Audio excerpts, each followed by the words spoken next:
নমস্কার বন্ধুরা, আশা করি সবাই ভালো আছেন। আজকে আমি নিয়ে নিয়েছি কিছু বেবিকর্ন। এখন এটা আমি ভালো করে ধুয়ে কেটে নিয়েছি। এবার এটাকে সেদ্ধ করে নেব। আর এদিকে নিয়ে নিয়েছি ক্যাপসিকাম, সবুজ ক্যাপসিকাম, আর এখানে লাল ক্যাপসিকাম, আর নিয়েছি কিছু রসুন কুচি, আর লাগবে আমার আদা রসুনের পেস্ট। এবার দিয়েছি জল।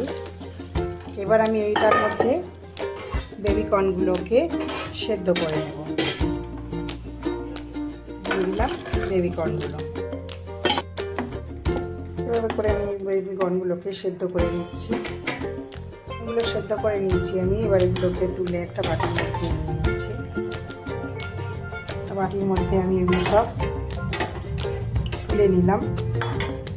এবার এর মধ্যে আমি দিয়ে দেব টমেটো সস 1 চামচ, দেব একটু চিলি সস,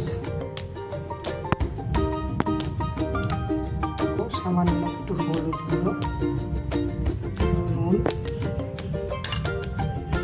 এরপর দেব 1 চামচ মতো চালের গুঁড়ো,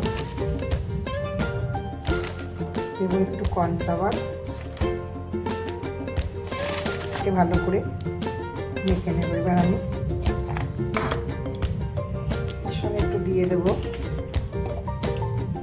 আদা রসুনের পেস্ট, মরিচের গুঁড়ো দিয়ে দিয়েছি, আর একটু দিয়ে দিচ্ছি সয়া সস।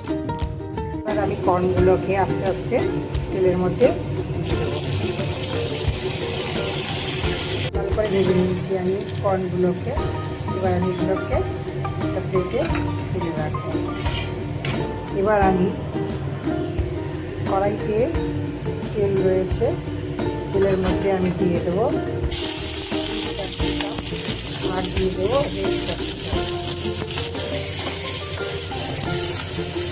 এর মধ্যে দিয়ে করে দিয়ে দেবো আমি একটু রসুন কুচি,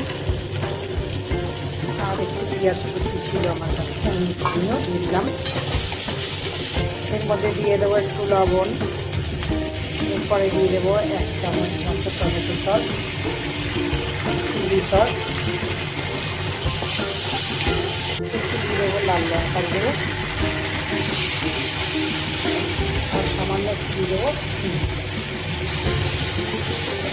এরপর আমি একটু কর্নফ্লাওয়ার গুলে এর মধ্যে দিয়ে দিচ্ছি একটু গ্রেভি হওয়ার জন্য, আর অল্প একটু দিয়ে দিচ্ছি সয়া সস। এবার এটাকে ভালো করে নেড়ে নিয়ে আমি এর মধ্যে কর্নগুলো দিয়ে দিলাম। ভালো করে এটাকে নাড়াচাড়া করে মিশিয়ে নিলাম। রেডি হয়ে গেল আমার ক্রিসপি চিলি বেবিকর্ন। এবার আমি একটু এর মধ্যে সাদা তিল ছড়িয়ে দিলাম।